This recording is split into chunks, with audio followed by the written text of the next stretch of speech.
Magandang hapon mga bata! Kumusta kayong lahat? Nakakabilib na ako ay masaya na kayo ay maayos at masaya ngayon.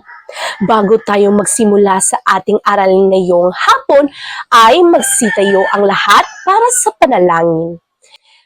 Sa ngalan ng Ama, ng Anak, ng Diyos, ng Espiritu Santo. Amen. Panginoon naming makapangyarihan, sa umagang ito, lumapit kami sa iyo na may pasalamat. Pagpalain mo ang aming pag-aaral, naway maging matyaga ang aming mga mag-aaral sa pagtuklas ng kaalaman. Gabayan mo kaming bilang kanilang tagapagturo. Bigyan mo kami ng karunungan at malaksakit upang maging inspirasyon sa kanila. Pagkalooban mo kami na mahinahong puso upang maipadama namin ang iyong pag-ibig sa aming pagtuturo. Ang lahat na ito ay itaas namin sa iyo sa ngalan ng iyong anak na si Jesucristo. Amen. Sa ngalan ng Ama, ng Anak, ng Diyos, ng Espiritu Santo. Amen. Bago natin simulan ang ating talakayan ngayong hapon, ay magtatala muna ako kung sino-sino ang lumiban sa klase. Mayroon bang lumiban? Mabuti naman kung wala. Palakpakan ninyo ang inyong sarili. Ngayon ay sa ating klase ay mayroong mga pamantayan na kailangan ninyong tandaan at sundin. Unang pamantayan sa letrang B na ibig sabihin ay bawat mag-aaral ay dapat handang makinig at matuto. Handa na ba kayong makinig at matuto? Pangalawa naman, sa letrang I na ibig sabihin ay iwasan ang anumang ingay habang nagkaklase. Sa letrang D naman ay dapat makilahok sa mga gawain at talakayan sa klase.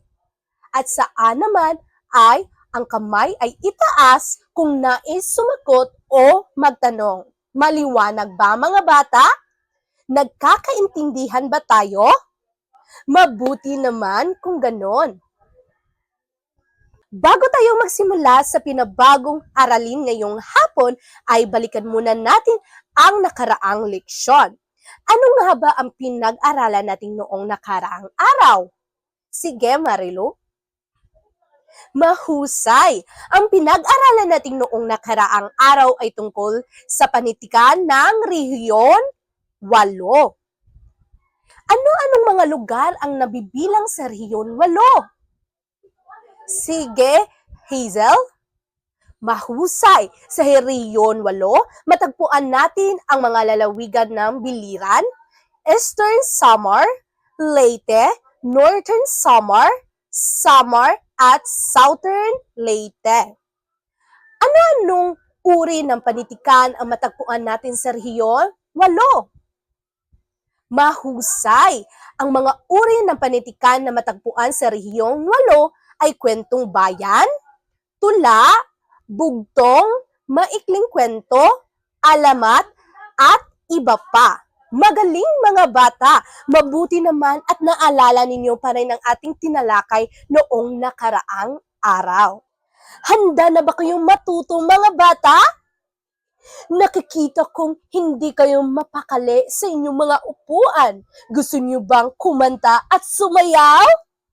Mabuti naman, mayroon akong inihanda ng isang kanta at sayawin din natin iyon. Ang kanta ay pinamagatang Notivias de Zamboanga. Narito ang liriko ng kanta. Bago iyan, kakantahin muna ni teacher itong kanta at pagkatapos ay kakantahin natin ito ng sabay-sabay. Maliwanag ba mga bata? Ayos!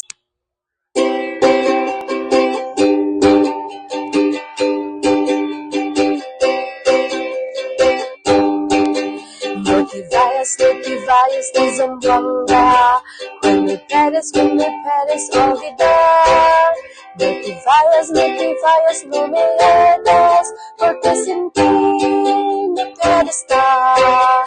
No llores, paloma mía, no llores que yo diré, no llores que cuando llegue al alma mía te escribiré con una pluma de ave, con un pedazo de papel, con sangre de mis divinas, alma mía escribiré. No te vayas de Zamboanga, con me puedes olvidar. No te vayas, no me dejes, porque sin ti no puedo estar.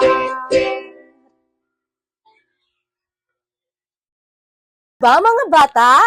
Madali lang, hindi ba? Ngayon, magsitayo ang lahat, kayo ay kakanta at sasayaw.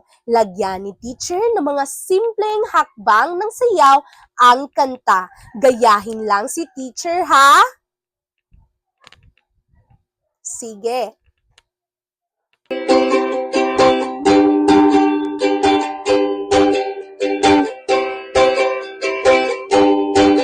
No te vayas de Zamboanga, con me puedes olvidar. No te vayas, no me dejes, porque sin ti no puedo estar. No llores, paloma mía, no llores, que yo diré. No llores, fue cuando llegue, paloma mía, te escribiré con una pluma de ave, con un pedazo de papel, con la sangre de mis divinas, paloma mía, escribiré. No te vayas de Zamboanga, no me puedes olvidar. No te vayas, no me dejes, porque sin ti no puedo estar. No te vayas de Zamboanga, no me puedes olvidar. No te vayas, no me dejes, porque sin ti no puedo estar. Mga bata, kumusta ang pagkakanta at pagsasayaw? Maayos ba? Mahusay! Nakita kong mga magaling kayong kumanta at sumayaw. Ang kinanta ninyo kanina ay pinamagatang No te vayas de Zamboanga. Alam niyo ba mga bata, isang Chavacanong kantang katutubo na tungkol sa isang babae na pinabalaan niya ang kaniyang kasintahan na huwag pumunta sa kaakit-akit na lugar nang dahil sa pag-iisip na baka aagawin ng ibang babae ang kaniyang kasintahan. Mula sa kinanta niyo kanina, anong lugar ang binanggit sa kanta? Tama, ito ay ang Zamboanga. Sa tingin ninyo, may kinalaman ba ang lugar na Zamboanga sa paksa natin ngayong hapon? Magaling mga bata! Tama! Ang lugar na Zamboanga ay may kaugnay sa talakayin natin ngayon. Mayroon ba kayong mga ideya kung ano ang paksa natin ngayong araw? Tama!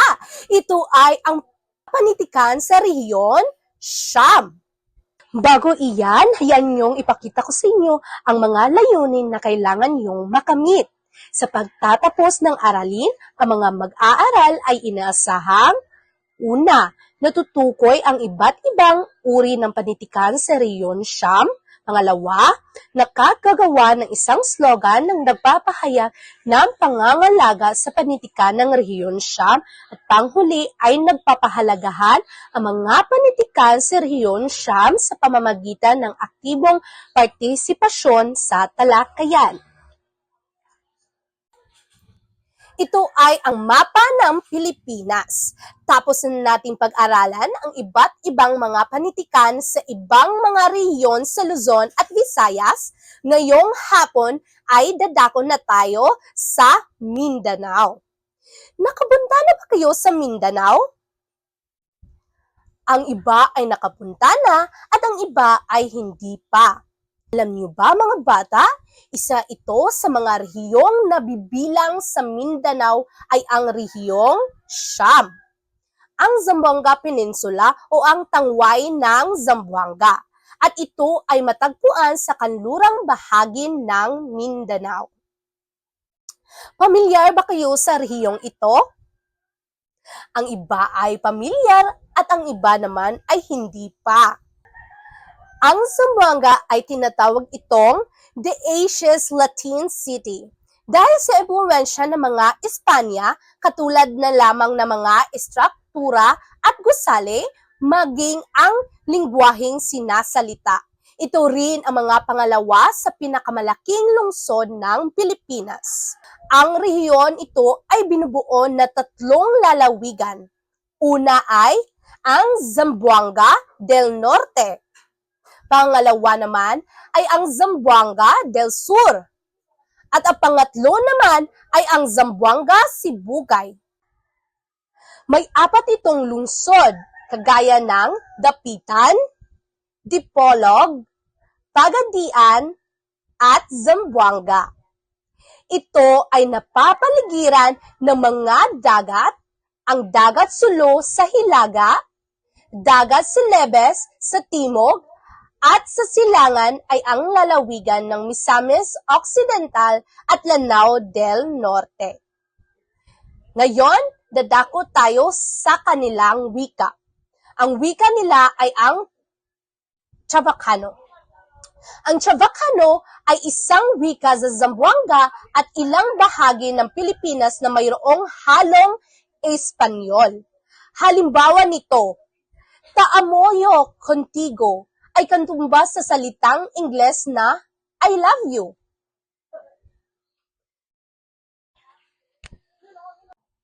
Ang wika naman nila ay ang Chavacano, isang wika sa Zamboanga at ilang bahagi ng Pilipinas na mayroong halong Espanyol. Halimbawa, Taamoyo contigo ay katumbas sa salitang Ingles na I love you. Maaari niyo bang sabihin ito sa inyong katabi na Taamoyo contigo? Katumbas na I love you, classmate. I love you. Ngayon, ipagpatuloy ni Guro Nadine ang ipapatuloy ni Binibini. Ngayon, ipapatuloy ni Guro Nadine ang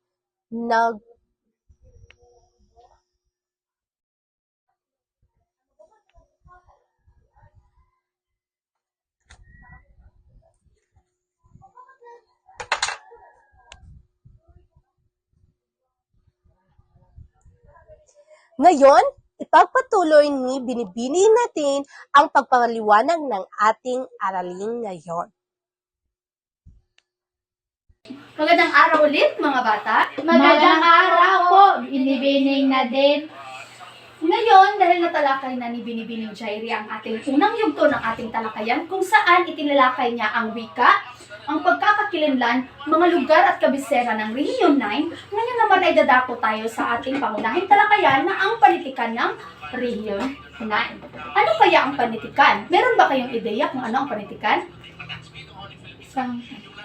Yes, Divine? Isang kultura ay mga awit, mga sayaw. Meron kang ideya. Ikaw naman, Arya? Ang panitikan ay nagsasalaysay na kalamang kultura. Magaling. Meron kayong mga ideya. Ang panitikan ay ang koleksyon ng mga awit, tula, mga korido o mga salaysaying bayan, kwentong bayan, epikuman na sumasalamin ng kultura at paniniwala ng isang lugar. At ngayon ay atin ang simulan ang ating pagtatalakay. Una ay ang iringa o kwentong bayan. Pakibasa mga bata. Iringa o kwentong bayan ay mga salaysay o kwento na nagmula sa mga tao at naglalarawan ng kanilang karanasan, kultura at mga paniniwala. So katulad ng ibang mga rehiyon mga bata, ang Rehiyon 19 ay mayroong kwentong bayan na tinatawag nila Pirina na kung saan sinasalaysay nito at sinasalamin nito ang kanilang kultura at paniniwala. At ang halimbawa nito ay si Amo-Ago, si Buwaya at si Manik Buwansi. So, kasunod naman nito ay ang epiko. Pakibasa mga bata. Tulalahan. Ito ay tumatalakay sa kababalaghan at isang ritual na mas masalaysay na may turing na sagradong pagdiriwang. Darangan. Ito ang pinakatanyag na epiko ng Mindanao. Tinatawag rin ang kwentong ibatungan. Ito ay binubuo ng 26 na aklat na may 8 tono at inilimbag sa Universidad ng Mindanao. Ano naman ang halimbawa nito? Daguman of Dumalinaw, ang tubig nagkibiklagan, kwentong panghimagsikan. Kung ating tatalakayin, ang epiko mga bata ay isang kwento ng isang bayani kung saan ipinapakita niya ang kanyang kabayanihan upang iligtas ang isang nayon isang lugar, o ano pa ang kanyang ililigtas. Yan ang epiko mga bata. Ano nga ulit ang epiko? Isang bayani na tumatalakay sa kanyang kabayanihan. Isang kwento ng isang bayani na tumatalakay sa kanyang kabayanihan. Magaling mga bata. Susunod naman ay ang alamat. Pakibasa mga bata. Isang uri ng kwentong bayan at panitikan na nagsasalaysay ng mga pinagmula ng mga bagay-bagay sa daigdig. At ang halimbawa naman ito, Alamat ng yakan, anghel sa kalangitan, ang dalawang bundok. ang alamat mga bata ay sumasalamin o nagsasalaysay kung ano ang pinagmulan ng isang bagay, isang lugar o anuman sa mundo. Meron ba kayong alam na mga alamat? Alamat ng pinya. Alamat ng pinya, magaling. Ano pa? Alamat ng pangalan. Alam niyo ba ang alamat ng chocolate hills? Wala. O mayroong iba't ibang klase at iba't ibang uri ng alamat. Ngunit ngayon tayo ay magtatalakay lamang sa mga alamat na Rehiyon 9. Pakibasa itong Kabara Perama. Mga tulang papuri sa bayani ng digmaan. Kasunod naman ito, Panuruon. Mga salawikain. at ang sunod, Antoka, bugtong o sata, usog, tigom-tigom. oo mga bata, ang kabarang terama ay mga tula sa Rehiyon 9 na kung saan ito ay ginagamit upang papurihin o papurihan ang kanilang mga bayani na galing sa digmaan. Ang panaroon naman ay same sa mga tula, salawikain sa ibang bayan. Tinatawag lang siyang panaroon na sa Rehiyon 9. Ang antuka naman ay ang siyang bugtong sa Rehiyon 9. Ngayon tatalakayin natin ang bugtong o antukan ng Rehiyon 9. Pakibasa mga bata. Ang bugtong ay isa sa pinakaunang forma ng pag-iisip. Ang tawag ng mga tausog sa bugtong ay tigom-tigom o tukod-tukod, na mula sa salitang tukod, na ang ibig sabihin ay hulaan. Pagpatuloy. Ayon kay Charles Francis Potter, ang bugtong ay isang mahalagang metapora at ito ay resulta ng pangunahing prosesong mental ng pagsasama-sama. At ito ay pagkakahawi at persepsyong pagkakapareho at pagkakaiba. Para naman kay Alan Dendes at Robert George, ang bugtong ay isang tradisyonal na ekspresyon na naglalaman ng isa o pang elementong naglalarawan. Pares na ang isa ay tutol na nangangailangan ng kasagutan na maaaring hulaan. Ang bugtong mga bata ay isang palaisipan na binibigay o ginagawa ng mga tao sa Rehiyon 9 upang libangan o pagtalasan ng mga isip. Naman ito ay ang halimbawa ng bugtong. Pakibasa mga bata. Umping hataas kahoy nahulog magtoy. Doyan. Bulaklak sa dugdok ng puno, mabilis na nahulog. Durian. Nagsabit ako ng bato, subalit nakakuha ako ng tubig niyog. Katulad ng ating rehiyon or katulad ng iba't ibang rehiyon mga bata, ang Rehiyon 9 din ay mayroong mga bugtong na kung saan ginagamit nila ito upang libangan at pagtalasan ng kanilang isip. Kasunod naman ito ay ang Di daw suwata. Awit sa pagpatulog ng bata. ang iba't ibang rehiyon, maging ang ibang bansa man ay may ginagamit na mga awitin upang pangpatulog ng bata. Katulad na lang sa wikang Ingles na ginagamit nila ang lalabay sa pagpapatulog ng bata, at ang rehiyon naman sa mga Katagalugan ay ginagamit rin nila ang sa ugoy ng duyan. Kasunod naman ito ay ang awiting bayan sa Rehiyon 9. Pakibasa mga bata. Inako ding o awaiting bayan mula sa Sambuanga, dure-dure singkil. Ang duri-duri singkil at ang inako during-ding ay ang dalawang tanyag na awiting bayan na ginagamit sa Rehiyon 9. Mayroon namang mga akda sa Rehiyon 9 at ito ay ang Alinapya sa tausog, Sugok, sugan, mikatag, ditaybon, kwento ng pag-ibig. Ito ay dalawang tanyag na mga akda sa Rehiyon 9. At yun lamang ang ating talakayan mga bata.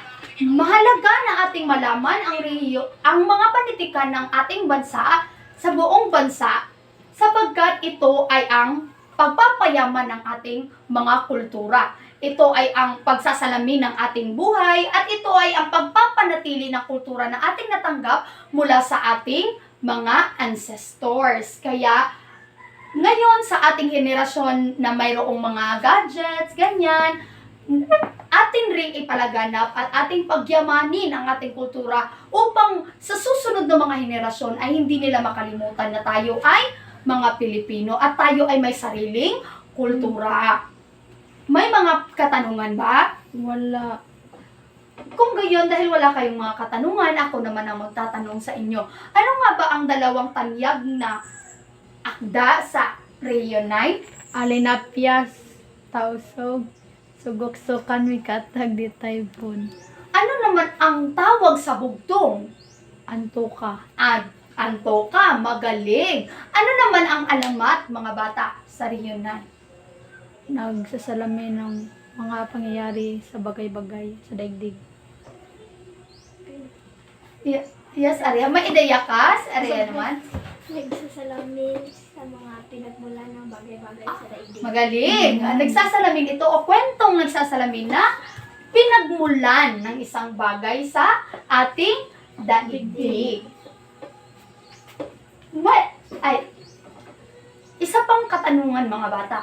Mahalaga nga ba na ating matutunan kung ano ang rehiyon ng ating bansa o rehiyon ng mga panitikan lang iba't ibang rehiyon sa bansa? Mahalaga ba? O ang Rehiyon 9? Mahalaga ba na ating malaman na ang panitikan ng Rehiyon 9? Oo. Bakit, Divine? Upang malaman natin ang kultura ng bawat lugar at bansa. Magaling! Upang ating malaman o ating maipalaganap at pagyamanin ang kultura at paniniwala man o mga akda, awiting bayan at mapanatili ito sa susunod pa ng mga henerasyon. Magaling mga bata! Sa pamamagitan ng ating mga telepono o mga gadget, maaari nating may palaganap ito sa pamamagitan ng social media. Ating ipopost ang mga panitikan ng ating bansa upang maipaliganap ito at maipagyaman natin ito. Magaling mga bata!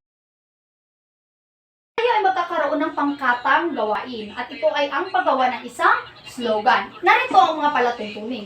Gumawa ng isang slogan na nagpapahayag ng pangangalagaan ng panitikan ng Rehiyon 9 na nakatuon sa temang yaman ng titik, ipagmamalaki at alagaan ang panitikan ng Rehiyon 9. Isulat ito sa isang kartulina at lagyan ng disenyo. Pagkatapos ninyong gawin ang slogan, ibabahagi ninyo sa klase kung ano ang nais ninyo ipahiwatig sa slogan. Ako ay magbibigay sa inyo ng mga materyales upang kayo ay gumawa ng isang slogan. Kaya magbilang mga bata. 1, 3, 5, 1, 3, Magaling! Ang lahat ng unang pangkat ay dito sa harap, pangalawang pangkat ay dito naman, pangatlong pangkat ay doon sa likod, at pang-apat na pangkat doon sa likod. At ito ang inyong pamantayan ng pagmamarka. Una ay ang nilalaman ng slogan na mayroong 5 score, kung saan ito ay binabahagi sa napakahusay, mahusay, katamtaman, di gaanong mahusay at hindi nakakamit sa criteria. Ito ay may pamantayan na nilalaman ng slogan, pagkamalikhain at disenyo, kaayusan at pagka-alinsunod sa panuto at pagpapaliwanag ng mensahe. Huwag kayong mag-alala mga bata dahil bibigyan ko kayo ng copy ng itong pamantayan ng ating pagmamarka. Tapos na ba ang lahat? Tapos na po. Magaling mga bata. Bigyan natin ng palakpak ang ating mga sarili sa mahusay na gawain nating nagawa.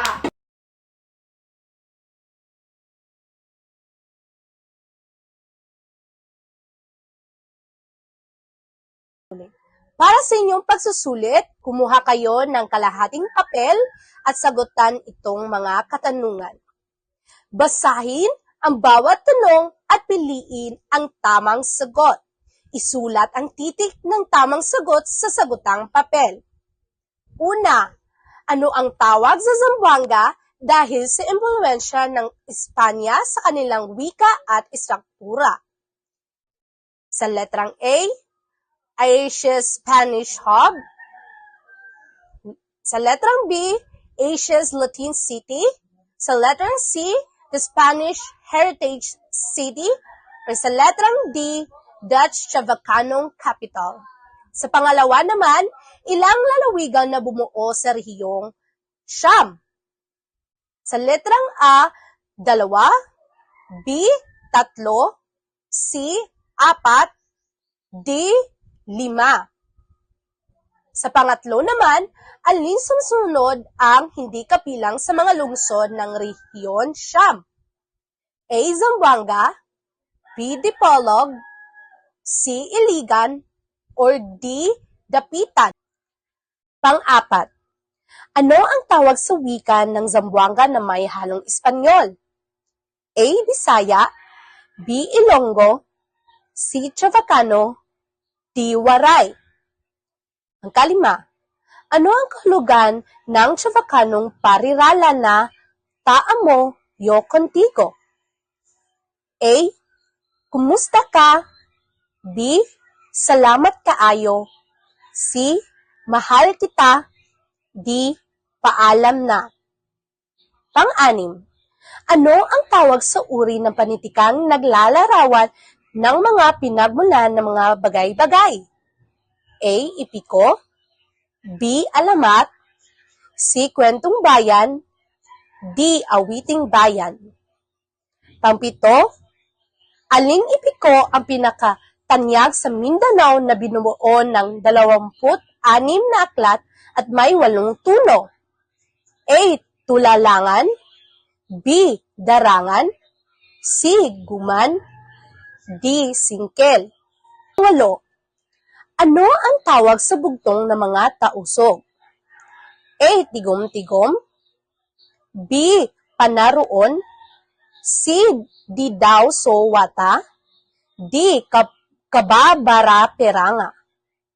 Pang-siyam, alin sa mga sumusunod ang isang halimbawa ng awiting bayan mula sa Zamboanga? A. Inaku duringding, B. Duri-duri singkil, C. A o B, D. Wala sa nabanggit. Pang-sampo, ano ang pangunahing layunin ng pag-aaral ng panitikan ng iba't ibang rehiyon sa Pilipinas? A. Upang makahanap ng pagkakaiba sa kultura ng bawat rehiyon. B. Upang mapahalagahan at mapanatiling ating mayamang kultura. C. Upang magkaroon ng kompetisyon sa pagitan ng mga rehiyon. D. Upang mapalitan ang lumang panitikan ng mas modernong akda. Tapos na ba ang lahat? Maaring nyo na ipasang inyong papel sa harapan.